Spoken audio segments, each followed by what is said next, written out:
All right, thank you all for coming. I'm not going to be a little out of breath, as you can tell.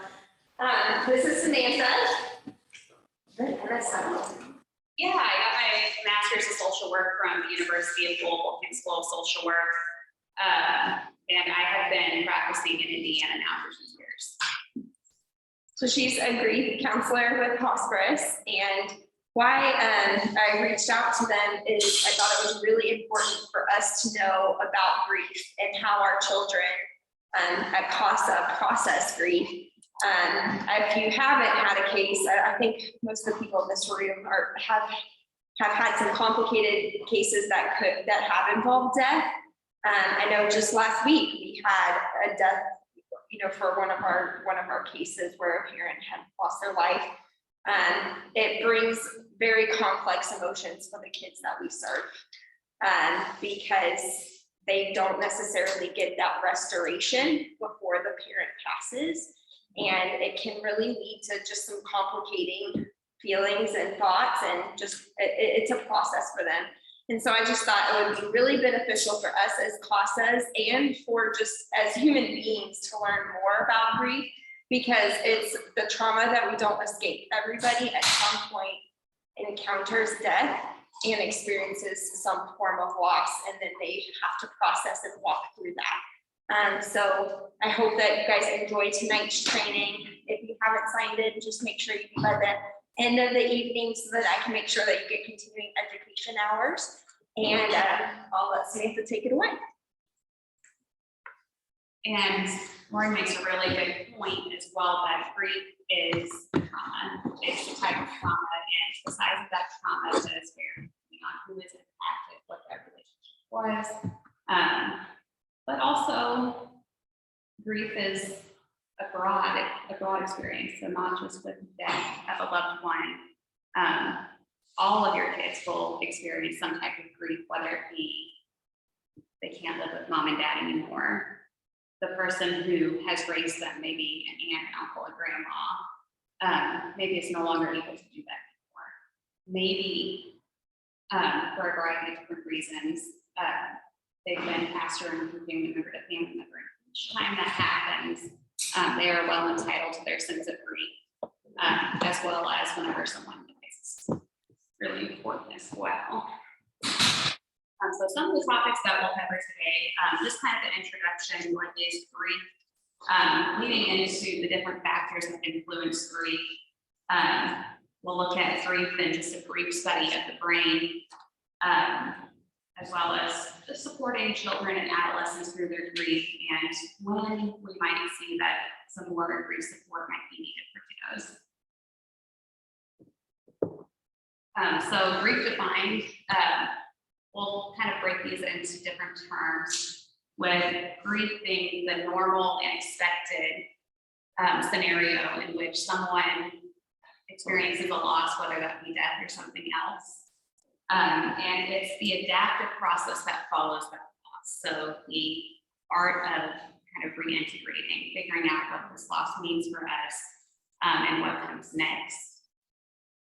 I also want to talk about mourning, which is the act of, and also the bereavement period, which is the length of time the mourning might occur. And so grief manifests itself in a number of different ways, and I'm going to go ahead and pass out the first couple of handouts, if that's okay. And the first handout will break down what grief looks like in terms of spiritual components, social components, emotional components, cognitive components, as well as spiritual components. Really important. What do you guys think someone might experience in grief as far as any of those components?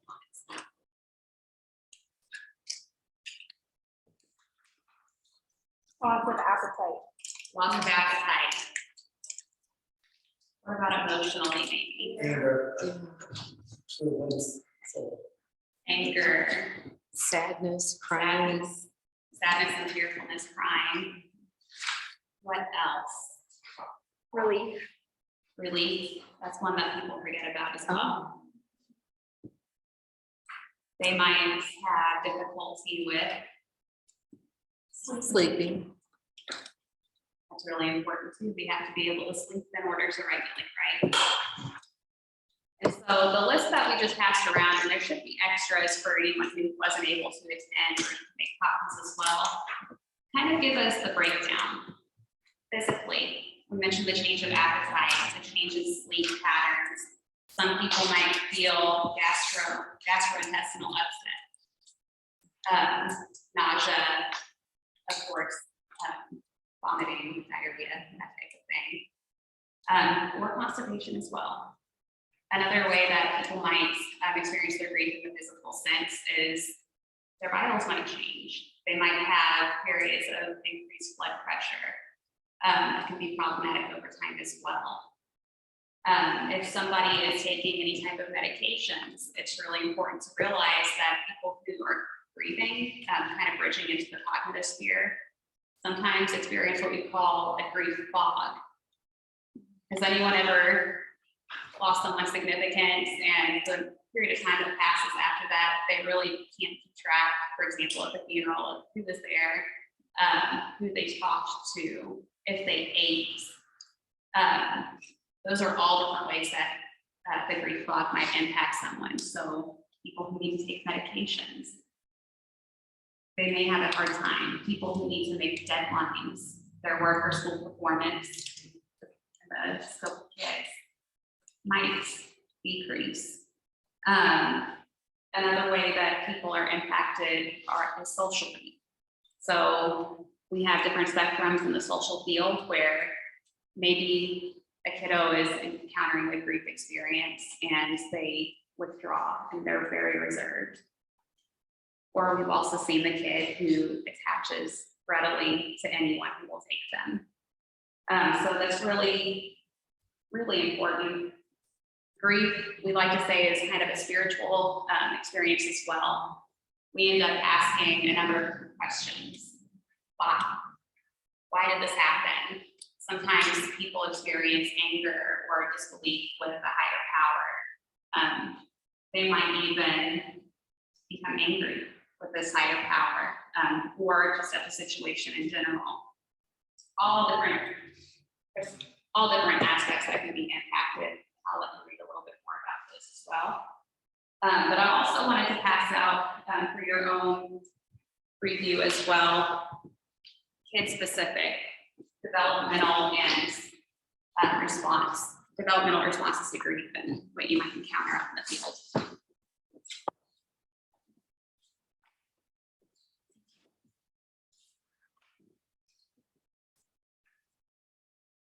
And while we pass these out, we can talk a little bit about how grief is processed.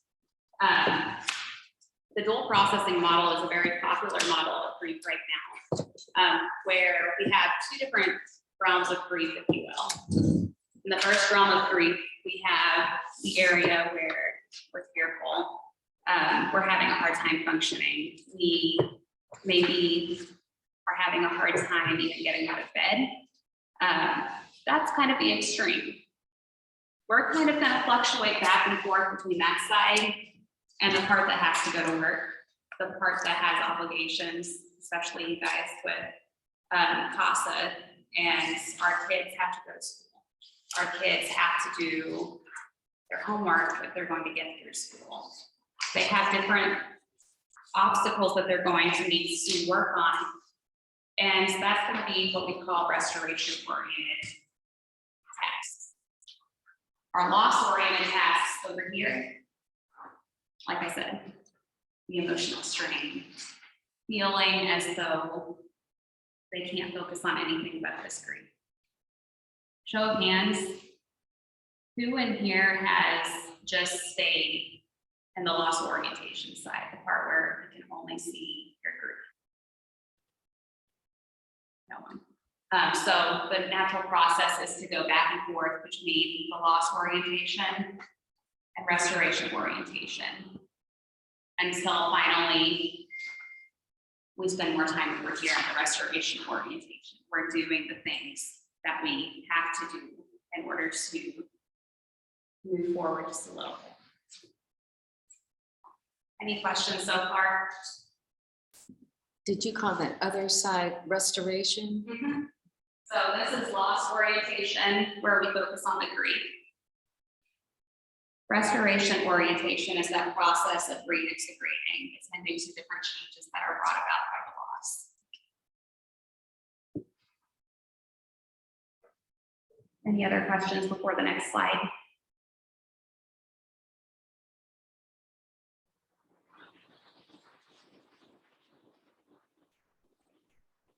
Another thing to just keep in mind is that we experience different grief trajectories. The most common experience is that immediately following whatever loss we've had, first 0 to 3 months, we might feel this numbness, this not feeling. Some people will equate it with not caring, or this kind of survival. Not feeling because if I feel that I can't attend to this. Right after a death occurs in the adult world, we have feelings of power of attorney. We have feelings with the estate. We have feelings with managing conflict with family members. In the children's world, we're going to have conflicts of I'm sitting in a classroom or in a courtroom in my case, and I can't go to my grief area because I can go somewhere and I'm not going to feel this right now. On the other hand, about 3 months in, 6 months, it's like that blood is coming off of being exposed to breathing air for the first time. You're feeling all the feelings that maybe you haven't felt yet. And then 6 months and beyond, reintegration.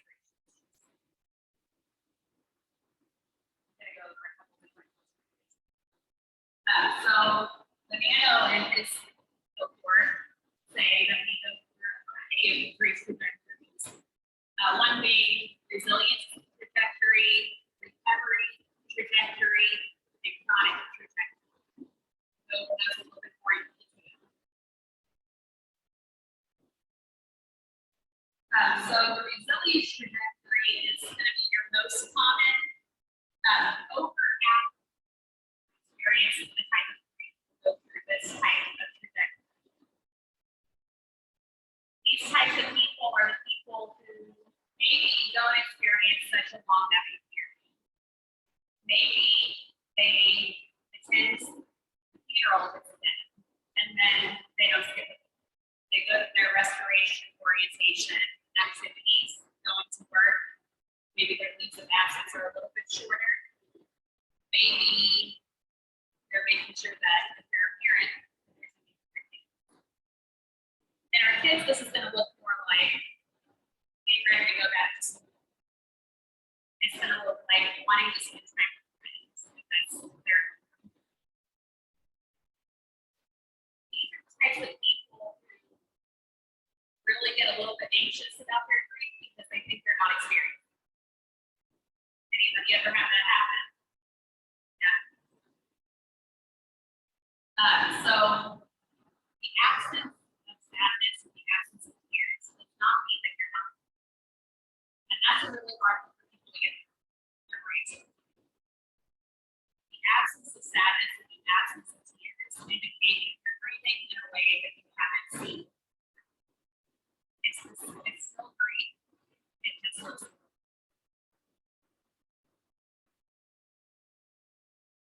People also are going to experience comfort whenever they talk about their loved ones or whenever they loss. They're going to experience this comfort, the sense of feeling, maybe not great, maybe not even good, but just it's maybe not going to hurt as bad as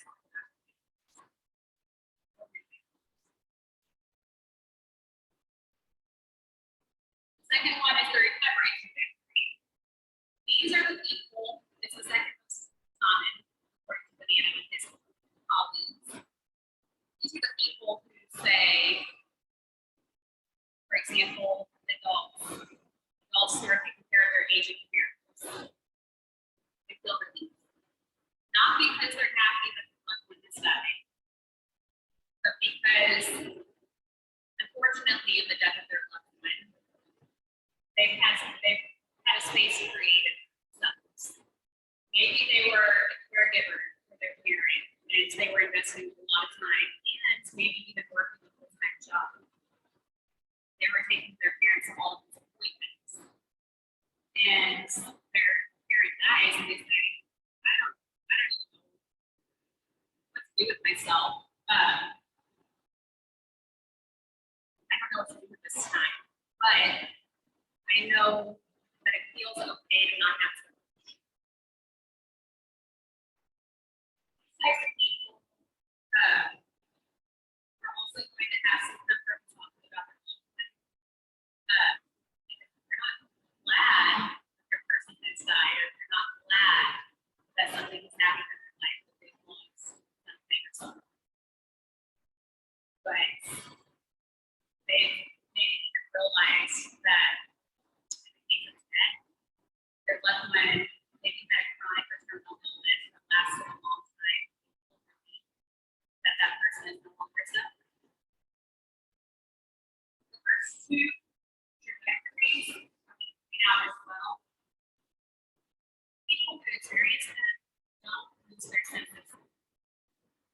They might say their resilience trajectory. I feel like part of me is missing, but overall, they are able to separate themselves from the person who died. And the second trajectory, the recovery trajectory, is still intact. But like I said, this tends to happen whenever a lot of investment has been made over time into the person or families with this. And I say nowadays, it's not the case with the chronic trajectory. And the chronic trajectory, which is lesson on it, we're going to see intense and hard to bear stress in relation to the grief. First two trajectories, they have a higher stress period first, and then levels out pretty quickly. So with the chronic trajectory, the grief takes over. It doesn't really resolve itself in the first year, maybe not over the first 2 or 3 years. It might take 5 years, it might take longer. Just kind of depends on the person. The chronic trajectory, we talked about the sense of self. The sense of self is not always attacked. They might say, I feel like all places. I had one scenario in the office where this happened. It was an older. He had been married for 54 years, and his wife died. And he was such a loyal, dedicated husband. He did everything he could to take care of her at home. To the point where people were asking, what are you doing? You're going to get hurt. Why don't you take these steps to make sure that your wife is taken care of and you guys are safe and can still release? He continued to take care of her through her dying days, and this lasted many years. So what had happened in this scenario, when I started the job last August, had been working for maybe a couple of months, and sometime around October, November, I get a call that this individual who had received counseling from the counselor before me is now wishing to continue his services. Great. I didn't expect that he was going to be in such intense pain into our 13th month. And so hospice will provide for people who have had loved ones die on hospice care, sometimes up to 13 months of no cost free counseling. This particular fella insisted during the entire 13 months. Nothing matters. Nothing matters. I'm not suicidal, but nothing matters. She mattered. She's gone. And so I'm going to live, but I'm not happy about it. And so he had this sense of yearning. We got to the probably 11-month mark, and I'm starting to sense that he's got maybe a chronic trajectory of grief. And I said, you know, Mr. James, you might have what's called a chronic trajectory of grief. And I want you to know it's not wrong. None of these are wrong. These are all natural. And you might not have experienced this before, and it's scary. But it's worth talking about. We might not be finished in 13 months. You can decide if you want to continue to see, or you can see somebody else. And he decided to do neither. I don't know what happened. We have to have hope that he's going to continue his grief journey at his own speed. And it's not on us to cure everybody's grief. Sometimes it's a journey they have to walk by themselves too.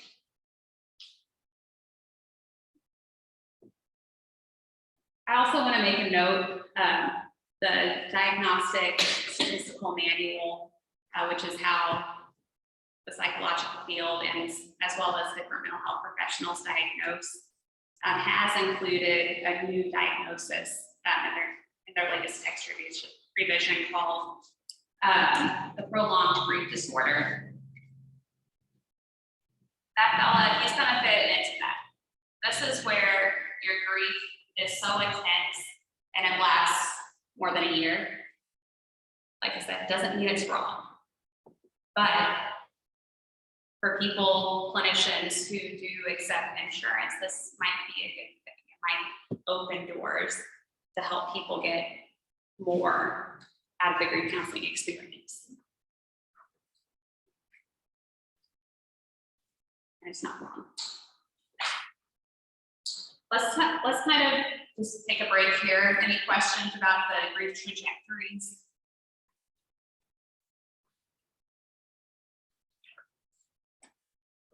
And so let's look at the brain. We have a number of different processes that go on in our brain from minute to minute. And I'm going to do my best to break this down in a way that we can all understand. So I'm going to walk over here. I think I'll be able to point better. This structure right here is our brainstem. That is the part of our brain that controls our vital functions, life-sustaining processes such as making sure that your heart's beating, controlling your blood pressure, making sure that you're breathing, regulating sleep patterns, that type of thing. The hippocampus, I'll never remember how to spell that for as long as I live. That's your memory center of the brain. Every time you have an experience, the hippocampus integrates that experience into your memories. Sometimes those memories are a little harder to find than others, with the exception of memories that have a lot of emotion behind them, right? You can remember your wedding very clearly, probably. You can remember that time that you lost someone who was really close to you, and that memory is pretty crisp. The hippocampus works with the amygdala in order to make that connection feel so strong, to make that memory feel so salient. The amygdala is our emotional center of the brain. It's the part of the brain that says, hey, I've been here before. I don't like this. I'm kind of freaking out. It also says, I've been here before. You dealt with this. This is not as big of a threat as you think. It's really important. I also want to mention that you can't see them. They're on the inner parts of our brain, not on the outside. Those two things are touching. They're so close that they're touching. Do you talk more with your next door neighbor, or the person who lives across town most of the time.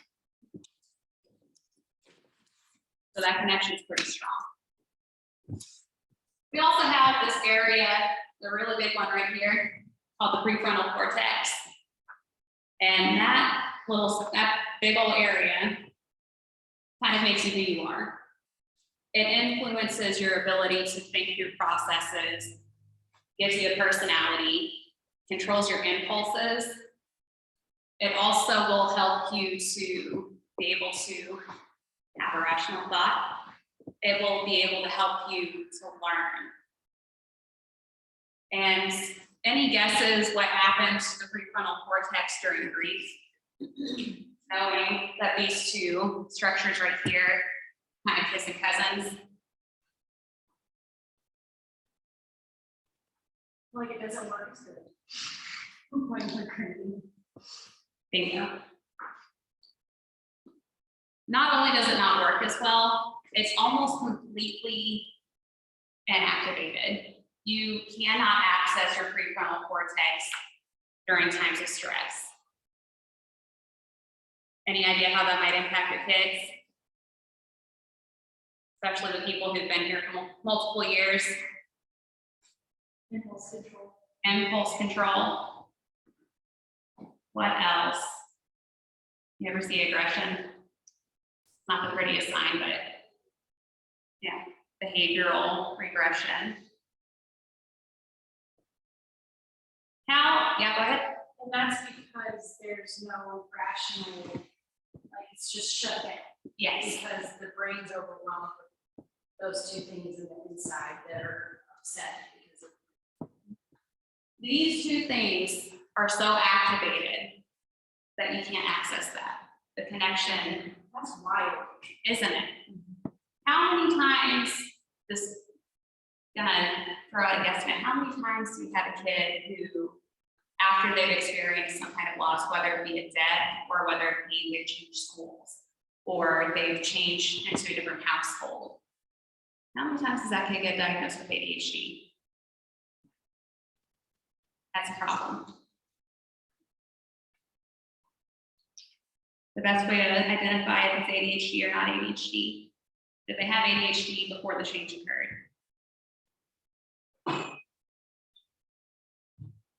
If not, you might be looking at a different process. Really important. Also really important. We kind of fluctuate back and forth. That's that whole process. You're gonna have times where this is really heightened and you can't access this. But whenever we're looking at loss orientation, that's exactly where we are. Whenever we're looking at restoration-oriented processes, those things aren't talking so much. It frees up space for the prefrontal cortex to do this thing. Any questions? I have a question, but I was just thinking back to this little boy that I separated. At 8. His mother had decided to not to be as a son. She was with her so he's going to stay with foster.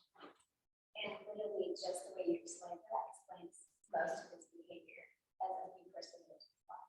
Because I would say he had he might have just been grieving. Yeah, and that makes so much sense.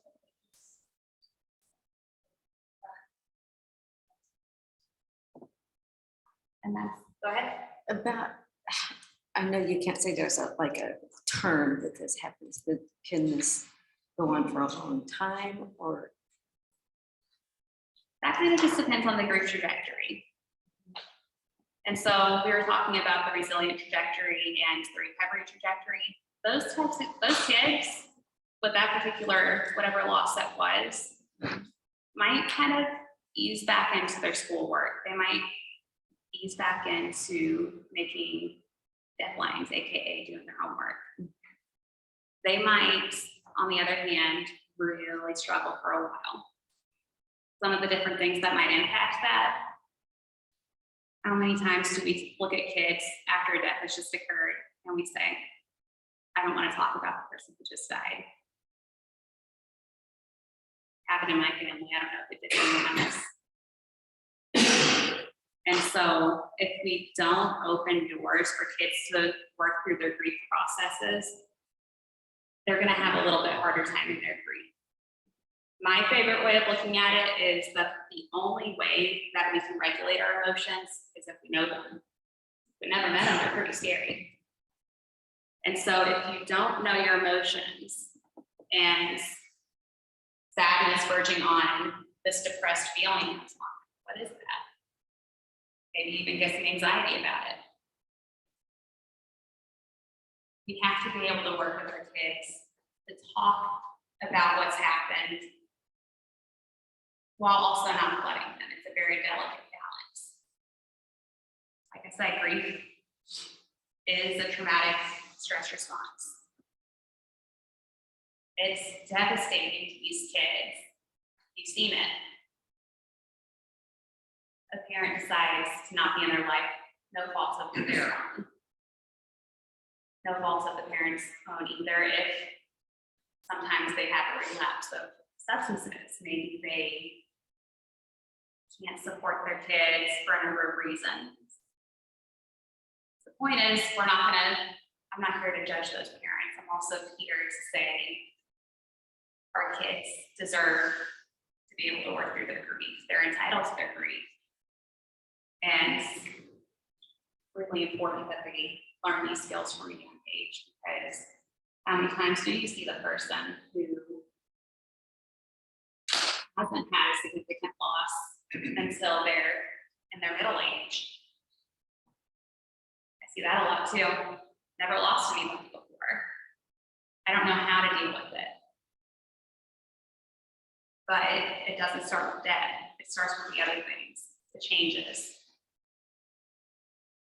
Maybe at some point in their life, there's an opportunity at home, things have changed. Maybe they were in a military family. They kind of scoot around, move from place to place. It's hard.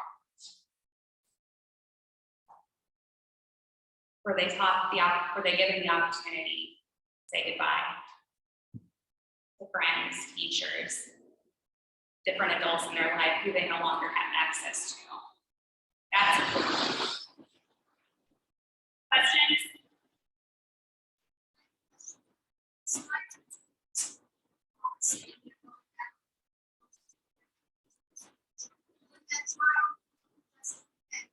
So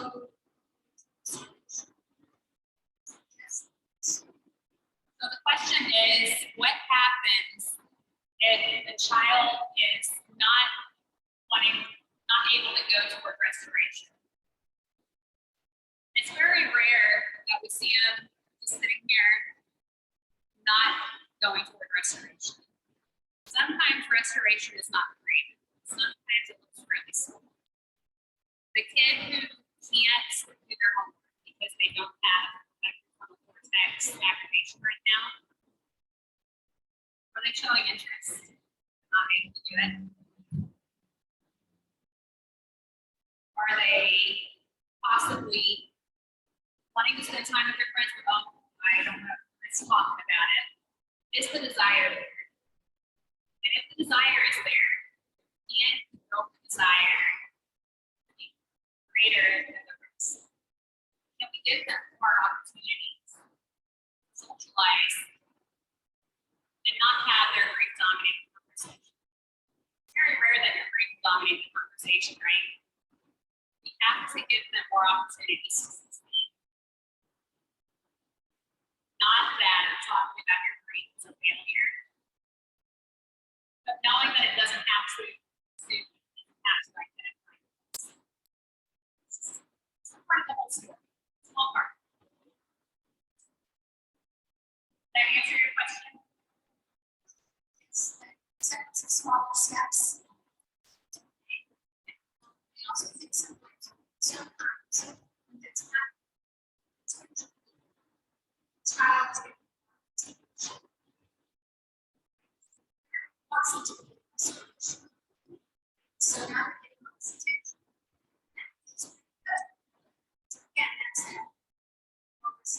sense of that, saying, so they go, so that. So now, all kinds of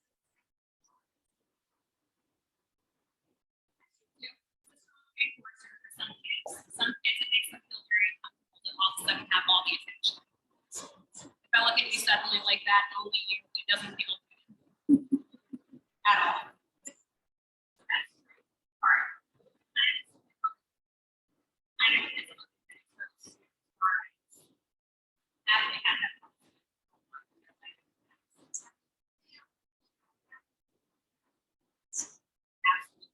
You guys have a really good role because if they haven't had that experience, or if they're in need of that experience now, that's you. You're on deck.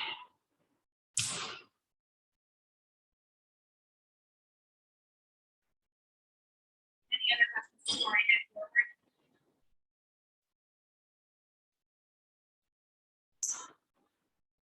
We kind of talked about the implications. What does grief look like in these kids?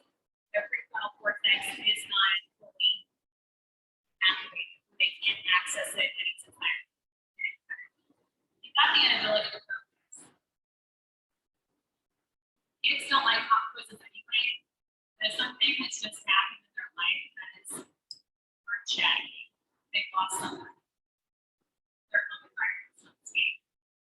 They've had a change. You're not going to want to sit down or be able to sit down and focus on the random surprises. Surprises can be stressful.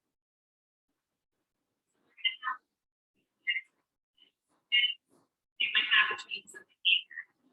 You might have a kid who's typically pretty laid back, and something happens, and the barrier is really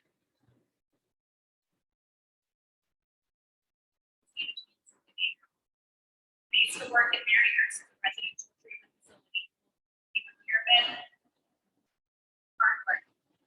You know, anyone who sticks it out, but there for 3 years. It's all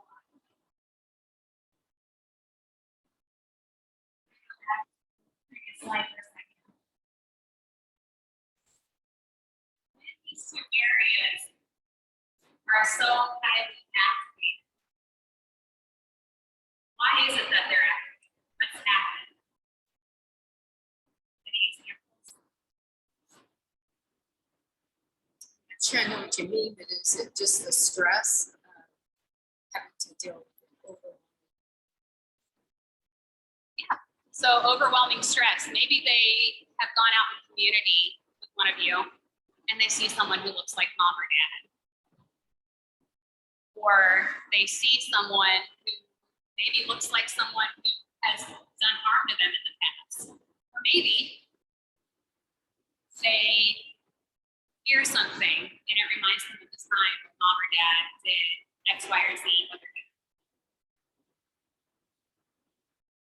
we have 5 senses for a reason, and any of those 5 senses can activate the amygdala and the hippocampus to go into overtime. They smell something, maybe their mom made the best banana. But maybe their mom made the best banana or zucchini bread, like it wasn't my husband's bread, anybody? They smell it and it takes them back to that time when something has happened, whether it's something that has impacted them in a positive way, and then stirs up these feelings of grief for what they don't have anymore. Or maybe it's something that happened that impacted them in a negative way, and they frequently have.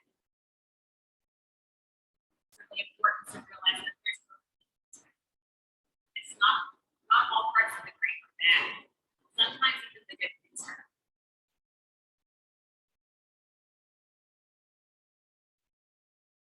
So you get the changes in behavior.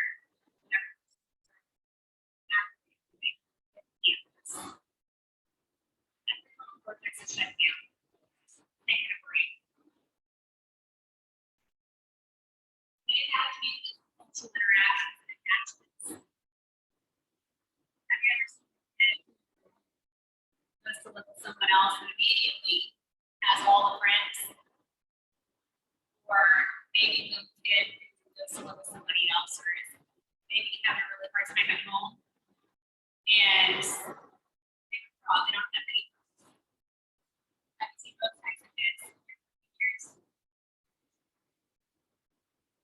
And that's a part of the grief process. It's natural. It kind of goes at its own speed.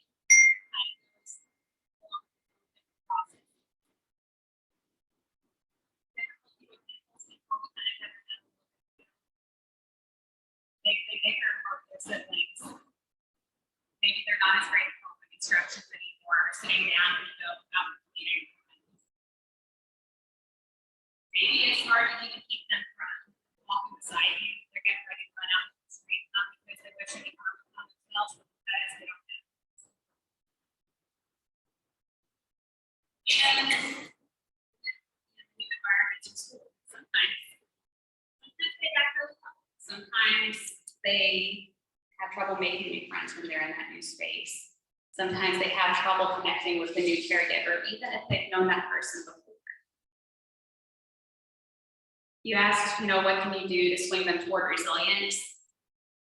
But what if you just sit with them when they're in a loss?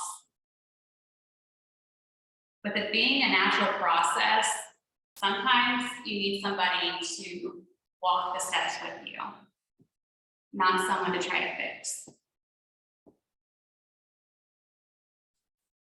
And that's hard because everyone in this room has that altruistic bone, right? You want to be there, you want to serve people well. Sometimes being there is validating. Being there gets them what they need. Being there gives them someone who's consistent. And that, over time, will soften the blow. It's going to take time to build rapport, right? Been there, done that. The hypervigilance, the kids who have lived in the stressful environments. You ever see them kind of look over their shoulder, not want to sit with their back anymore? That's a big one. Not want to stay in a dark room, another big one. Not want to go to a funeral. If I go to a funeral, I'm going to have all the thoughts from the last time I lost somebody. If I go to a funeral, I'm not going to be able to maintain emotionally. It's going to be really vulnerable for me. How do we get them to swing toward restoration? We see them where they are. We tell them it's okay to be where you are. You're fine just as you are. And if that doesn't get it, we tell them we've been where they are. Show of hands again, who's experienced grief? Everybody's experienced grief. That doesn't mean you tell them if their mom or dad or grandma just died. My neighbor just died 5 days ago, or my neighbor died 30 days ago or 30 years ago. If that's your major loss, keep that part to yourself. That's not what they want to hear. They want to hear that there's been someone in your life who you've lost. But that sounds incredibly invalidating. If you, or minimizing even, if you tell them that this most important person in their life is the same as this mundane person in your life. Being there with them doesn't mean that you have to share everything. Being there with them means that you have kind of the wisdom to know which boundaries you can soften, not get rid of. You need those boundaries. You gotta show them how. And so how do we support them through grief? We listen and we validate. We walk it with them. If they're sitting in the floor, as my grief clients often do, I'm right there with them. If my grief clients aren't responding to my adolescent teen clients, if they're not responding to what we're doing, I don't switch gears. What do you want to do? You want to play Uno for an hour? Let's play Uno for an hour. Let's soften that. That's where we are right now. And It's okay to be right there. That's where we are for today. This is where we're going. We don't have to worry about outside of that door. They're not wanting to go into a big shopping mall. What are you gonna do? Wanna go for a walk in the park? Sometimes it's being around all those people that gets into. Let's normalize the emotions that they have. I try to.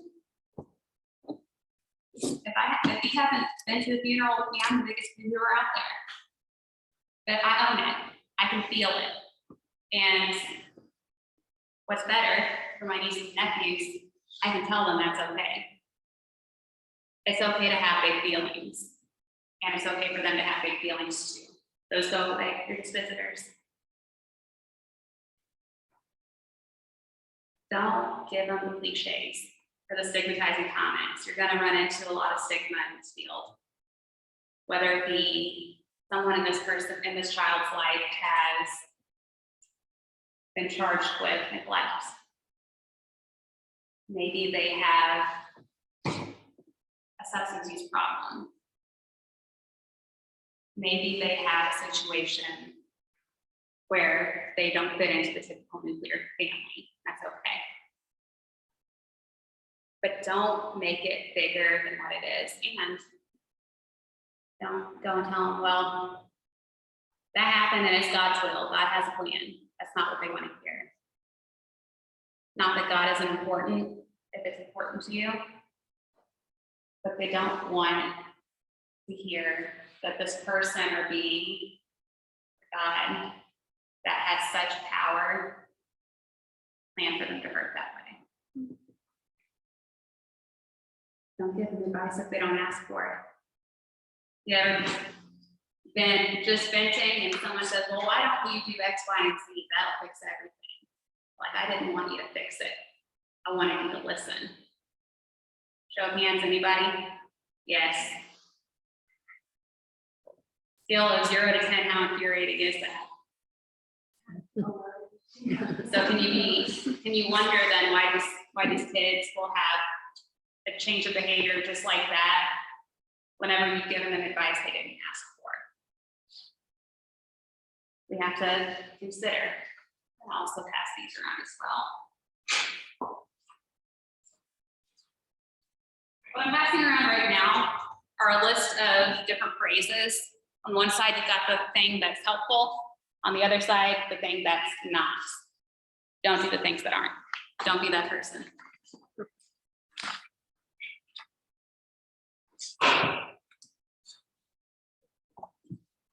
And then more generally, these are different ways that you can offer support. Okay, sort of grouping. You want to take one past one and then just spares. You want to offer extra other things.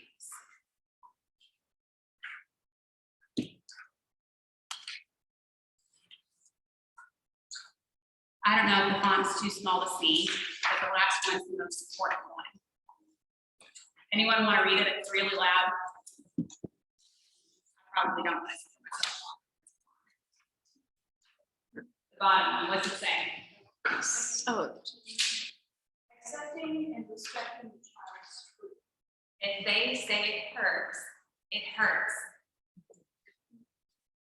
They're probably one of the things that we offer at Hospice's group. One of the things that I heard someone say is, I don't want to do group because I don't want people to think that I'm seeking pity. Are you hurting? Yeah. Who cares then what they say? That's a them problem, not a you problem. Accept their truth, respect their truth. If they say, fine, that's probably a pretty standard teenage response, right? Fine. But are you? You can explore it more, but in a way that's not attacking to them. Well, what did you do at school today? Did you have any highlights? Was anything hard or challenging? But we don't have to accuse them of lying right off the bat. Anyone else have someone say, well, are you? And immediately that defense goes up. Yeah. Yeah. One of the biggest issues I've seen through my process are that all of the adults seek their own validation by assassinating the character of all of the other adults involved. And the children love all of them, right? And so there's this constant invalidation of like, you shouldn't love them because they did this to you. And then the same person saying the opposite thing about the same adults involved. And so the children are constantly kind of being gaslighted into, you should love all of the people in your life, all of your caregivers, because they're not treating you nice. And so it's just this like constant, pardon my, turn of phrase there, because they don't know who to trust, because every adult in their situation is telling them not to trust adults. And that's where you get the challenges and attachment to. If I can't trust mom or dad, or if I can't trust grandma or grandpa or aunt, uncle, if I can't trust big sibling, who's safe to trust? And that's a big problem. You asked about how do we deal with the grief of the kids? All of those are complicating factors. We can be kind of in a tough position with these families, right? Can't walk in there and say you're wrong. It's not going to go over well. Because as we see the behaviors in our kids and where those have come from, those theories, those thoughts, you just told me where they came from. Where did the behavior come from? Generation before, the generation before, generation before. And it is hard to break those generational curses. I think too, like as a culture, I'm gonna back up so I'm not breathing on anyone, that we put on children and adults that they have to choose, like take a side and pick it, rather than two complicated emotions can coexist, and there's a duality to that of like, you can still love someone and you can still have a righteous anger of how you were treated or something like that. And I think, as CASAs, but even just as human beings, that's something that we have to talk about and instill in these kids and our kids and whoever else we come in contact with it. Just because you still love someone doesn't mean that what they did wasn't wrong, and that you can still forge ahead and sometimes even still have a relationship with there being wrong that has happened in the past. But I think this whole idea that we force people to choose rather than there can be a paradigm and that the paradigm's okay. Not all black and white, is it? That was a great point. We can, without just coming out and saying, oh, that's wrong, if we witness it, we can question it a little bit, not to the point that they feel attacked. But, oh, yeah. I bet that does make Joey feel that way. But Joey told me about some of the times that maybe it wasn't always like that. I can imagine why he feels that way too. And I can imagine in your life also that you've had mixed emotions about people and it wasn't all black and white either. It gets a little hairy. Read the room. Yes. Support these kids in their development and development of these adaptive moves. I have the handouts over on the table. We've got apps nowadays that you can download onto your phone for no cost. It's not meditation, yoga, mindfulness, breathing exercises. We've got 5 of them up there in the packet. We've also got a whole list of places to start for the kid who says, I don't know what I like to do. I don't like to do. You really don't like to do anything. There's probably something in the list that's gonna stand out. You gotta watch for the tweet.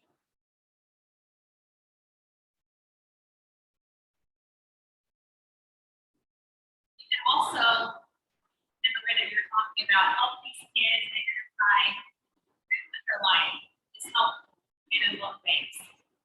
Everyone can't be everything to everybody. We have the right to do and take this outpatient. We also have the right to YouTube that is just kind of giving some real advice, and that's we as adults have learned to pick and choose. The kids, it's going to be a little bit tricky. They're going to make mistakes. They're going to disclose to people who aren't safe, and people will respond in the ways that we don't. They go to the person wanting to vent, and they get advice. They go somewhere looking for advice, they get shredded.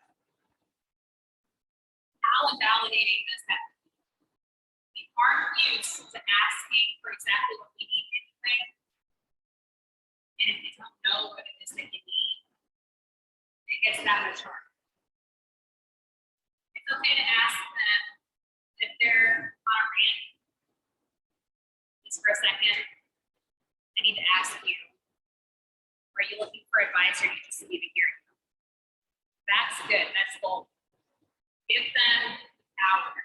They have so much in their life. Give them that ounce of power. This is, yes, I have this choice.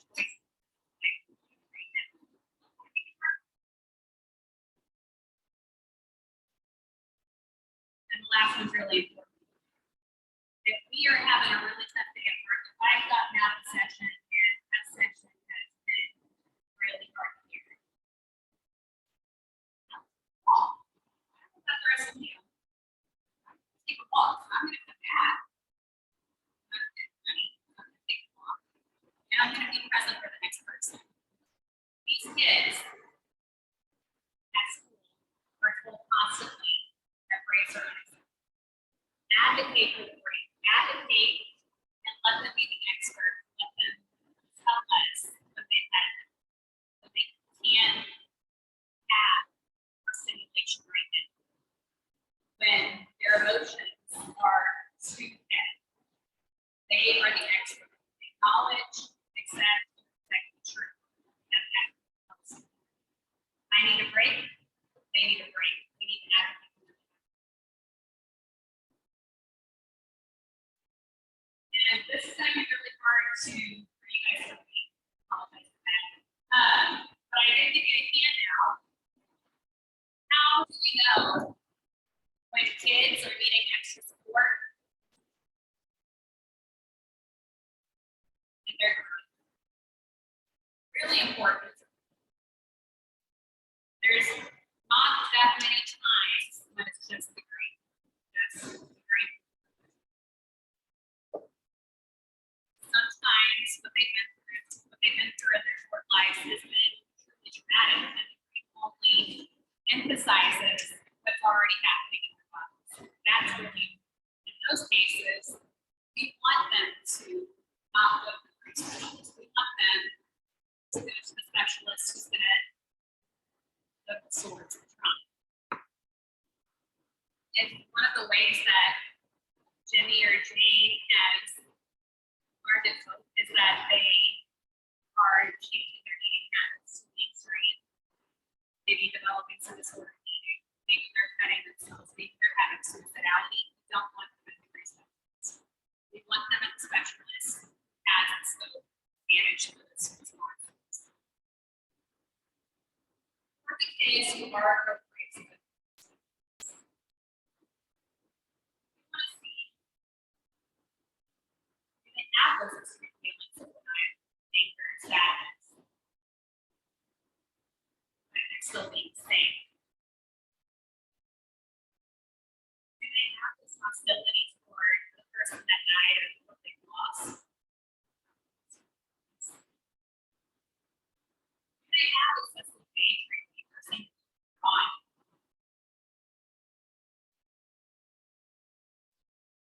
All of these things you can find out at the end. But the most important thing were these things happening before the loss. We don't want to misdiagnose somebody. That hurts. We want someone to say or to know, okay, I see what you're going through. And we want it to be right. You don't want the child who is already having a response that maybe isn't safe for them to go to the grief therapist and then be disrupted again. And that area, the area for eating disorders, body mutilation, scale trauma outside of the grief. If they aren't behaving in ways that are safe. If they're behaving in ways that are safe, and they have those things, and they have the trauma, grief, then they're safe. Any questions about that? That's kind of scary.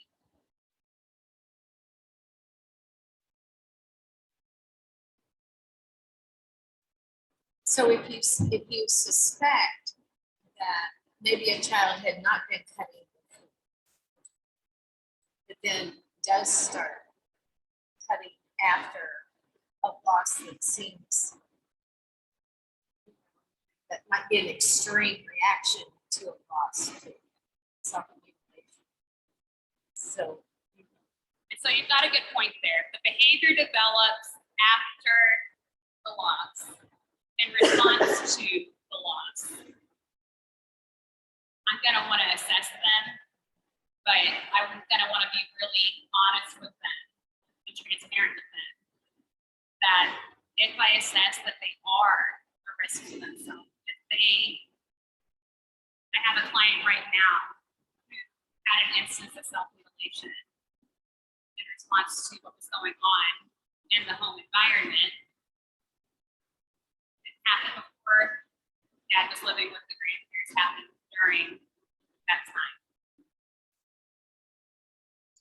She was able to talk to her, to a trusted adult, to someone who was able to see her and hear her and validate her in a way that that response wasn't needed.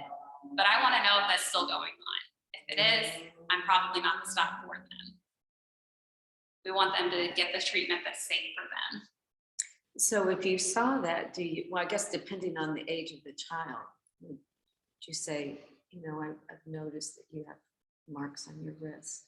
Can you tell me about that? Or, how do you talk to a child? Or let's say a teenager. I'm a big fan of sandwiches. And what I mean by that is I can notice something and not bring it up for another 5 minutes. I'm gonna cozy the conversation. Mm-hmm. And I'm going to build the rapport for the next 5 to 10 minutes. And then I'm gonna say, sometimes when people are going through grief or when they've had a massive change in their life, I'm not gonna direct it toward them. Mm-hmm. They start to behave in ways that are uncharacteristic, that they don't normally do. Have you ever known anybody like that? And they might open up then. Either I or my friend, that's the common. I'm just speaking on behalf of the friend, right? I or my friends had a problem with cutting. Or I or a friend had a problem with eating, binging, and then purging. And that can tell you what you need to know. Well, how long ago did that happen? But you're not the person who has to assess the whole thing. That's not on you. Well, tell me a little bit about how things are for you now. You're a mandated reporter, yeah? You have to tell the parents about if a child is harming themselves. Be open with that in the beginning too. Part of developing the trust and rapport is them knowing right out the gate. For example, with me and my clients, hey, what's said between you and me is confidential. All of it. The only difference is if you have any thoughts of harming yourself or anybody else, I have to tell people. That'll be your parents. If you have someone who you report to for CASA, it'll be that person. If you have that you have to talk to a social service worker, it's that person too. Tell them each and every person who would be involved in that situation. Build that expectation right off the bat. Because if they do have those behaviors later on down the road, they're not blindsided. That expectation was set first. You were consistent, you're safe. Did I answer the question? Yeah, it did. What else? I don't know if I have any other slides. It might just be a discussion slide at this point.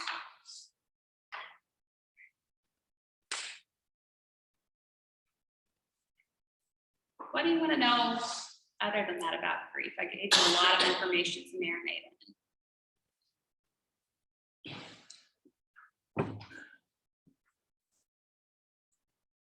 My first case,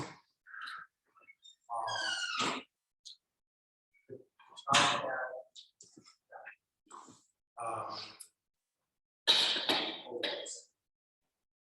this was after the child was already taken out of home. However, no one ever, and he was 8, no one ever really told him what happened. Foster family couldn't. They said I could create a developmentally appropriate response to his questions. And we're built a level for this boy. And I just always left the door open. Do you have questions? And finally did say I wanted to know.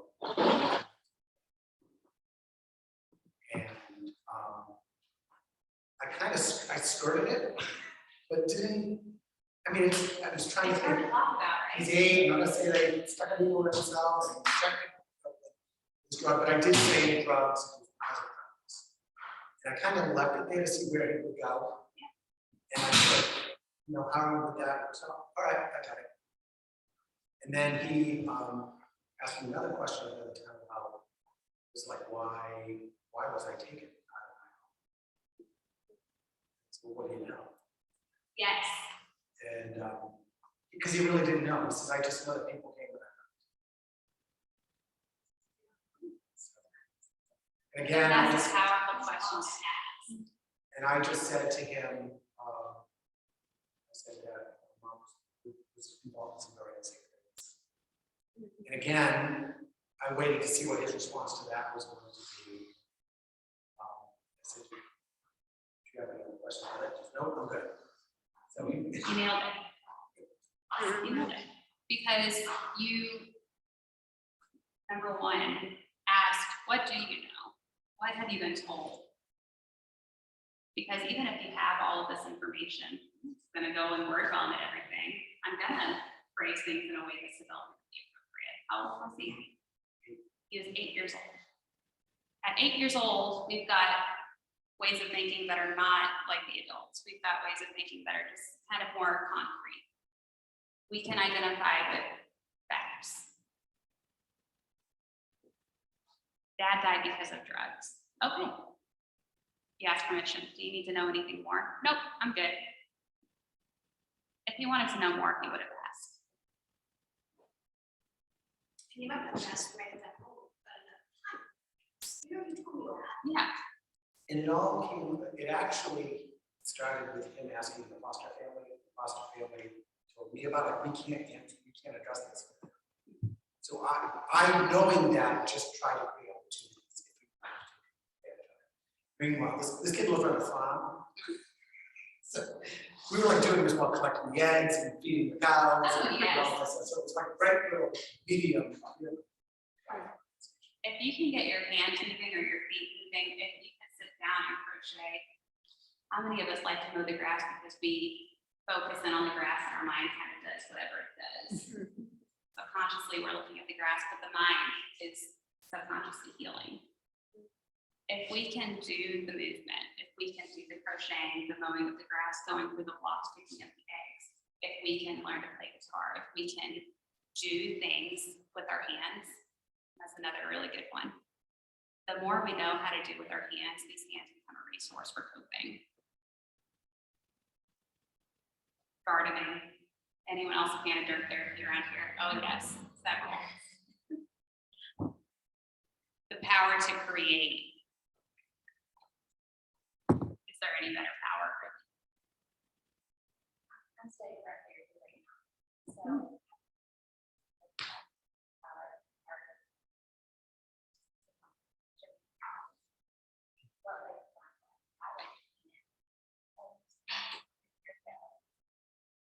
For the first time. What happens after you wash your hands? I have a, Oh, you got goosebumps. I know, because it's crazy.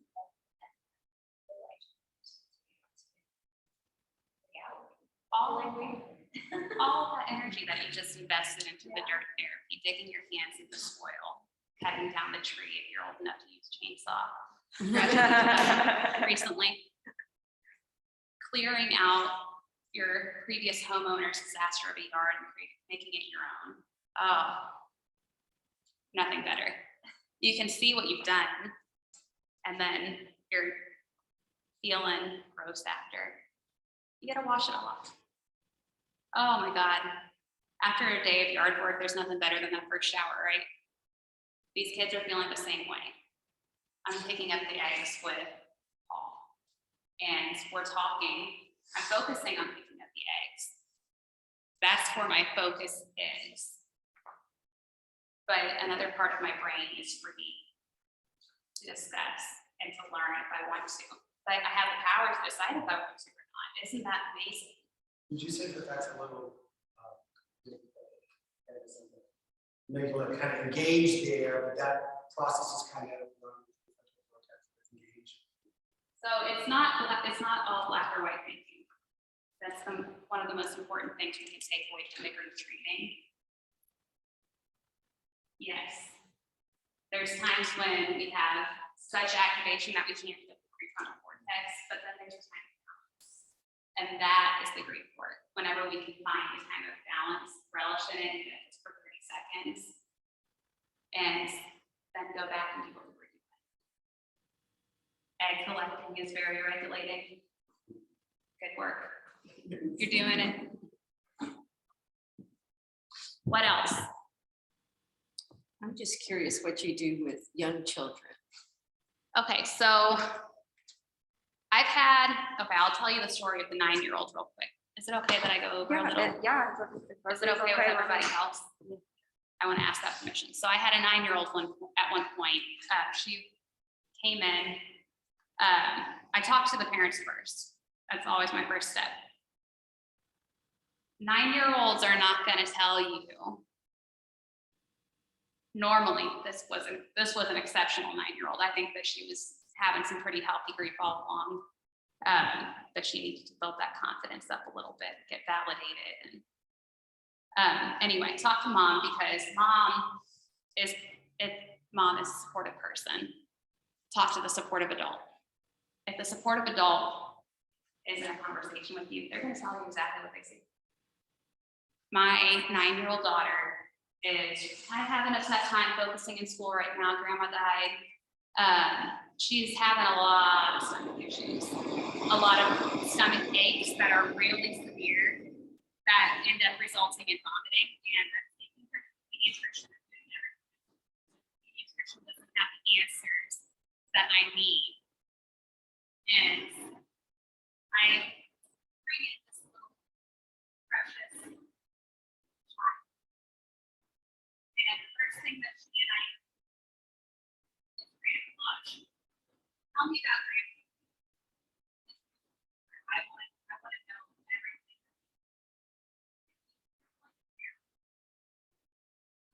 Not maybe want to her to play any because they need to be comfortable with me.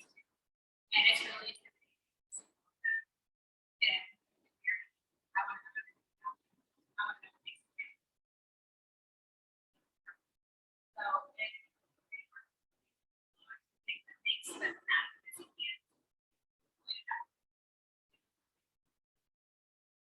play to their strengths. That's one of the things that I had in the PowerPoint that I forgot to say. Play to your kids' strengths. Your kids maybe really enjoy living out of the farm and they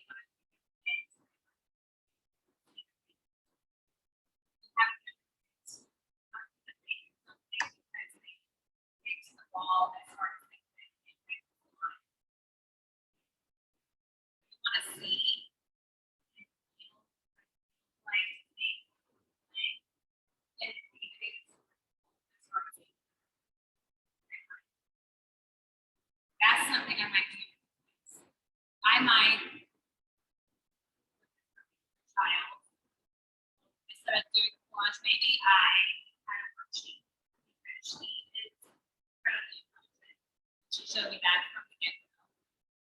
Well, let's try and see what happened. And she told me everything. There were words in her vocabulary. She told me everything that happened. Grandma had cancer. I had cancer. And then when it comes time for grandma to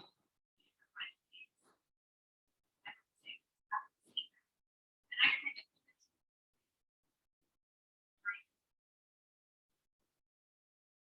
so maybe the next time she and I met, we talked about change. And I had the big sticky post-it that I was so proud of. The ones that are inside the post-it. Stuck 3 of those on the wall. I said, okay, miss. I want to know what type of change happened. Minutes changed, seconds changed, class subjects changed. I changed my face, my facial expressions, I changed. And she went on, pulled up all the poster size. Okay, miss. But now tell me what happened. What changed? That's the third sheet of paper. What do you notice about those 2 types of change? And what she comes up with is, sometimes I'm still sad that my grandmother died. But there's certain types of change that happen that we can't control. Some things that we can, but the things that we can't, sometimes we get used to. Grandma can't have that. That's not a thing. Sometimes a poor and less than to start as much as they want things to be different. It just it can't change it. But what we can do is walk with that and explore that process of adaptation. It's not, we're not looking for perfection. We are looking for trusting that this kid knows what they're doing. Whatever they say. Anything else?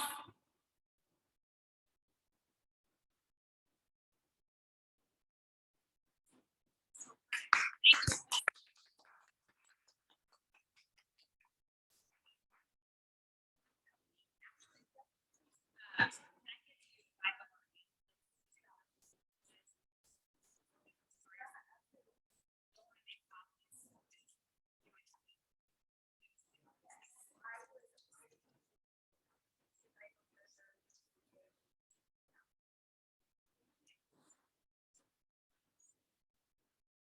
All right, let me discuss this.